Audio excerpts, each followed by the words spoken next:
ሰላም ውድ የኪኮፍ ሀበሻ ዩቲዩብ ቻናል ተከታታዮቻችን እንደምን አላችሁ? ዛሬ እንግዲህ በጣም አንገብጋቢ መረጃዎች ወጥተዋል። አሁን ከጥቂት ደቂቃዎች በፊት የወጡ መረጃዎች አሉና እነሱን ላካፍላችሁ ዘንድ እዚህ ተገኝቻለሁ። ከነዛ መካከል እንግዲህ የማርቲን ዙቢሜንዲ ዙሪያ በኩል የተነገሩ የወጡ አዳዲስ መረጃዎች አሉ። በትላንትናው ዕለት እንግዲህ ሪያል ማድሪድ በማርቲን ዙቢሜንዲ ዝውውር ጣልቃ ለመግባት ጥረት እያደረገ እንደሆነ ስነግራችሁ ነበረ። ታዲያ እሱንም መረጃ እንግዲህ ፉትቦል ለንደንን እንደ ምንጭ ጠቅሼ ነበር ሳወራ የነበረው። ነገር ግን ዛሬ አሁን የወጡ ዜናዎች አሉ። ዘ አትሌቲክ ይዞት እንደወጣው መረጃ ከሆነ አርሰናልና ማርቲን ዙቢሜንዲ ዝውውር ዙሪያ በጣም የተሻለ ንግግሮች አሉ ነው እየተባለ የሚገኘው። መድፈኞቹ ከክለቡ ጋር 100% ተስማምተዋል ሲል ነው እየተናገረ የሚገኘው የዘ አትሌቲክሱ ዘጋቢ ዴቪድ ኦርንስቴን ማለት ነው። ታዲያ በዚህ ዙሪያ ይዘን የምንላችሁ ነገር አለ። እንዲሁም በማንቸስተር ዩናይትድ እና በብሪያን ምቤሞ አዲስ ነገር ወጥቷል። ይህም እንግዲህ ከዝውውሩም ባለፈ ሌሎችን ነገሮችን መጠየቅ ጀምረዋል ነው እየተባለ የሚገኘው። እሱስ ምንድን ነው የሚለውን ነገር አብረን የምንመለከት ይሆናል። እንዲሁም አሰልጣኝ ቶማስ ፍራንክ የብሬንትፎርዱ አሰልጣኝ ቶማስ ፍራንክ ወደ ቶተናም መዘዋወራቸው እርግጥ ሆኗል። በሱም ዙሪያ የምናነሳው ነገር አለ። እንዲሁም ቼልሲን ይመለከታል። መሐመድ ኩዱስን ለማስፈረም ጥያቄ ማቅረቡ ነው እየተነገረ የሚገኘው። ሮበርት ሳንቼዝንም ለማካተት እየተነጋገሩ ነው ይባላል። በዚህም ዙሪያ አዲስ ነገር አለ። እዚሁ ቼልሲ ቤት ስንቆይ እንደ ጊቴንስም ያሉ ዝውውሮች አሉ።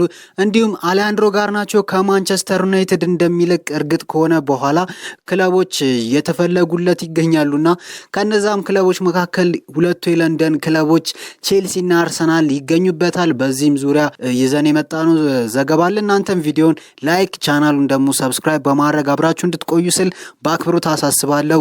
ወደ መረጃዎቹ ከአንገብጋቢውና ከዋናው ዜናችን ስንጀምር እንግዲህ የማርቲን ዙቢሜንዲ ዝውውር አለ።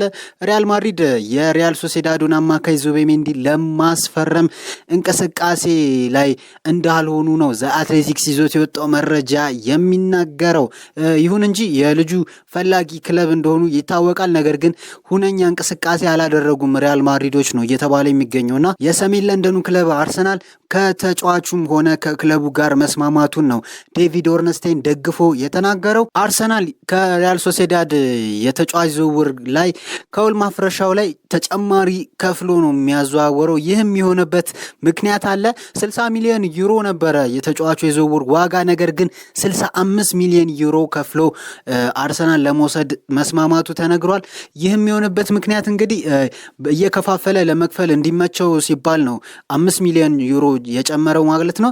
ለምሳሌ ያክል ማንቸስተር ዩናይትድ ማቲያስ ኩኛን በ62 በ64 ሚሊዮን ፓውንዶች ማስፈረሙን ሲያረጋግጥ በ3 ዓመት በሚከፈል ውል ነበረ የተስማሙት ከወልቭስ ጋር ማለት ነው። ታዲያ በዛሬ አሁን በዚህ ዓመት 22 ሚሊዮን ፓውንድ የሚያወጣ ከሆነ በቀጣዮቹ ዓመታት 20 ሚሊዮን ፓውንድ ያወጣል። እንዲሁም በቀጣዩ በሶስተኛው ዓመት 20 ሚሊዮን ፓውንድ ሊያወጣ ይችላልና ወጪያችሁ ይቀንሳል ማለት ነው። አሁን ከምታወጡት ይልቅ በቀጣዩ ወጪያችሁ ላይ ይደመርባችኋል ነው ወጪውና አሁን 60 ሚሊዮን ዩሮ የነበረው ልጅ በ60 ሚሊዮን ዩሮ ብቻ አሁን መዝጋት የሚችሉትን ልጅ ፋይናንስ እንትን ላይ ትንሽ ጫና ሊፈጥርባቸው ይችል ነበረ። ነገር ግን አርሰናሎች ብልጣብልጥነት በተሞላበት መልኩ 5 ሚሊዮን ዩሮ ጨምረው በ3 ዓመት ማለትም በተለያዩ ዓመታት ተከፍሎ በሚጨረስ ውል ነው ከክለቡ ጋር ስምምነት የፈጠሩ። ታዲያ ስፔናዊው የመሃል ሜዳ ተጫዋች ማርቲን ዙቢሜንዲ የአርሰናል ተጫዋች መሆኑን ለማረጋገጥ የሚቀሩት ፋብሪዚዮ ሮማኖ እንደተናገረው ከዚህ በፊትም የሜዲካል ምርመራዎቹና የኦፊሻል ፎቶዎች ብቻ ናቸው እንጂ ሌላ ነገር የሚቀር ነገር የለም ሲል ተናግሮ ነበረ። ያው የሌሎችን ምንጮች ለመነጋገር ያክል ነው። ዙቢሜንዲ ሪያል ማድሪድ ለመጥለፍ ይሞክራል እየተባለ የሚገኘው ስናነሳ የነበረው እንጂ እርግጥ እንዳልሆነ ይታወቃል። የአርሰናልም 100% እርግጥ አልሆነም። ነገር ግን ፋብሪዚዮ ሮማኖ 99% እርግጠኛ ነኝ ሲል ነበር የተናገረውና እርግጠኛ መሆኑንም እየተመለከትን ነው። ዴቪድ ኦርንስቴይንም እየደገፈው ይገኛልና ሁለቱ የዝውውር ኤክስፐርቶች የማርቲን ዙቢሜንዲን ዝውውር ይፋ አድርገውታል ማለት ነው። የሚቀረው የክለቦቹ ይፋ ማድረግ ብቻ ነው ማለት ነው። በቀጣዩ ዜናችን ስንመለስ ብራያን ምቤሞ እንመለከታለን። ማንቸስተር ዩናይትዶች ከካሜሮናዊው የ26 ዓመት ተጫዋች የፊት መስመር ተጫዋች ጋር መስማማታቸው ይታወቃል። በግል ጥቅማጥቅም በክፍያም ዙሪያ ማለት ነው። ልጁም የማንቸስተር ዩናይትድ ፈላጊ ተጫዋች እንደሆነ ይታወቃል እና በብዛት ተጫዋች ክለብን ሲፈልግ ሳይሆን ክለቦች ተጫዋችን ሲፈልጉ እንደሆነ ነው የምናውቀውና እዚህ ጋር ግን ብራያን ምቤሞ ለማንቸስተር ዩናይትድ ብቻ ራሱን ማቅረቡን ነው እየተመለከተን የምንገኘው። ብዙ የተለያዩ ክለቦች የዝውውር ጥያቄ ውድቅ ማድረጉ ይታወሳል። ታዲያ ብራያን ምቤሞ እና ማንቸስተር ዩናይትድ በአዲስ ነገር ከስምምነት ደርሰዋል ሲል ነው ዴሊ ሜል እና ሜን ይዘውት የወጡት መረጃ የሚያመለክተው። ይህም እንግዲህ ብራያን ምቤሞ በማንቸስተር ዩናይትድ ቆይታው የ19 ቁጥር ማለያን መልበስ እንደሚፈልግ ነው የተናገረው። ታዲያ ማንቸስተሮችም የማንቸስተር ዩናይትድ የክለቡ አባላትም 19 ቁጥር ያረፈበትን ማሊያ እንደሚሰጡት ከወዲሁ ቃል ገብተውለታል እየተባለ ነው።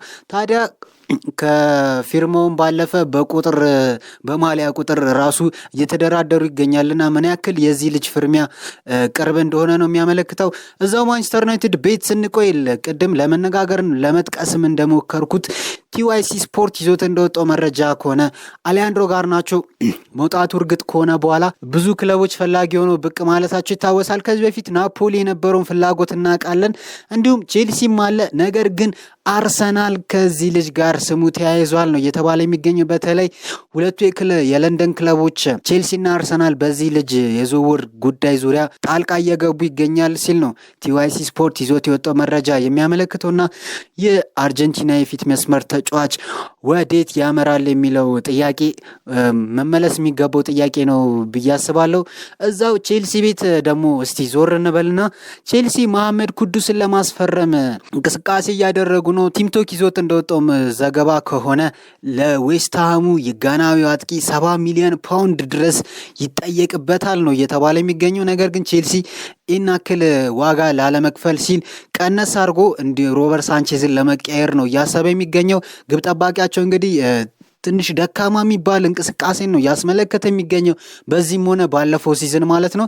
ታዲያ መሐመድ ኩዱስን ለማስፈረም ሲል ይህንን ተጫዋች በልውውጥ መልኩ ቲምቶክ ይዞት የወጣው መረጃ ይደግፋል ማለት ነው። ቼልሲዎች ይህንን ተጫዋች ለማስፈረም ወደፊት እየሄዱ ነው እየተባለ ነው። እዚሁ ቼልሲዎች እንግዲህ ኮንፈረንስ ሊግ ከበሉ በኋላ ዝውውሩ ላይ ትንሽ ጫን ብለዋል። እንዲሁም ደግሞ ዛሬ አሁን ምሽት 3 ሰዓት ላይ ዝውውር መስኮቱ እንደሚዘጋ ይታወሳል እና ከመዘጋቱ በፊት ተጫዋች ማስፈረም ይኖርበታል። የፊፋ ክለቦች የዓለም ዋንጫ ላይ እንዲሳተፉለት የሚፈልግ ከሆነ ማለት ነው። ታዲያ የዛ አትሌቲክሱ ጋዜጠኛ የሆነው ሲሞን ጆንሰን ይዞት እንደወጣው መረጃ ከሆነ ብዙ ተጫዋቾችን ማስፈረም እንደሚፈልጉ ነው እየተነገረ የሚገኘው። አንድ ወይም ሁለት ትላልቅ ስም ያላቸውን ተጫዋቾች ማስፈረም እንደሚፈልጉ ነው እየተነገረ የሚገኘው። ከጄሚ ጊተንስ በተጨማሪ ቅድም እንደነገርኳችሁ ጋርናቾና ኩዱስን ማስፈረም የሚፈልጓቸው ተጫዋቾች ናቸው እየተባለ ይገኛል። ዶርትመንድ ጊተንስን ለመሸጥ እንግዲህ ከ50 ሚሊዮን ፓውንድ በላይ እየጠየቀበት ነው። ቼልሲ ለዚህ ልጅ ይህንን ያክል ዋጋ ያወጣል ወይ ነው እየተባለ የሚገኘው። የአጥቂ ክፍላቸው እንደ አዲስ እየገነቡ የሚገኙት ቼልሲዎች የጊተንስን ፊርማ እንግዲህ ሁነኛ የሚፈልጉት ይሆናልና 50 ሚሊዮን ፓውንድ ያውጡበት አብረን የምንመለከተው ይሆናል ማለት ነው።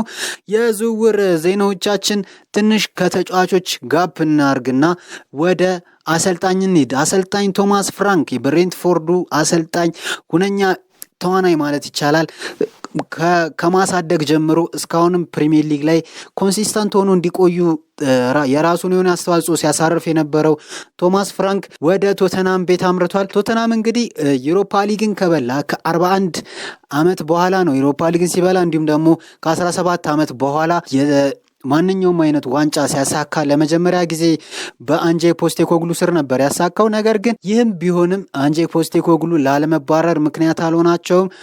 ተባረው እንግዲህ የ5 ሚሊዮን ፓውንድ ጉርሻቸውን ተቀብለዋል ማለት ነው። ታዲያ ቶማስ ፍራንክም የእሳቸው ተተኪ ሆነው ወደ ለንደኑ ክለብ አክትሟል እና ቶማስ ፍራንክን በተመለከተ ከብሪያን ምቤሞ ጋር ስማቸው እየተያያዘ ሲነሳ ነበረ።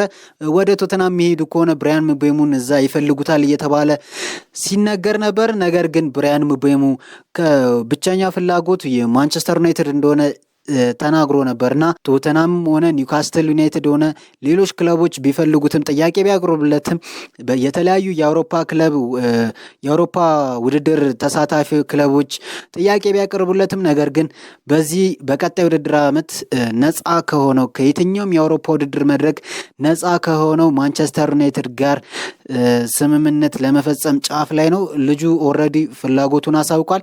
የክለቦቹ ብቻ ነው የሚቀረው እሱም ጥቂት ጊዜያት ብቻ ነው የሚቀሩትና አብረን የምንመለከት ይሆናል። በማርቲን ዙቢሜንዲ ዙሪያ ብዙ ነገር ተነጋገርን፣ እንዲሁም በማንቸስተር ዩናይትድ ተነጋገርን። ቼልሲ ስለ ዝውውር መስኮቶቹ ለማንሳት ሞከርን። እንዲሁም አሰልጣኝ ቶማስ ፍራንክን ከወደ መጨረሻ ላይ ስማቸውን አነሳስተን በዚህ መልኩ የዝውውር ዜናዎቻችንን እናገባድዳለን። እስካሁን አሪፍ ቪዲዮ ነው ብላችሁ ካሰባችሁ ቪዲዮ ላይክ፣ ቻናሉን ሰብስክራይብ እንዲሁም ደግሞ ቀረ የምትሉት ካለ ሀሳብ አስተያየታችሁን ኮመንት ሴክሽን ላይ በማስቀመጥ አብራችሁን ቤተሰብ እንድትሆኑ ስል በአክብሮት እጠይቃለሁ። ሰላም።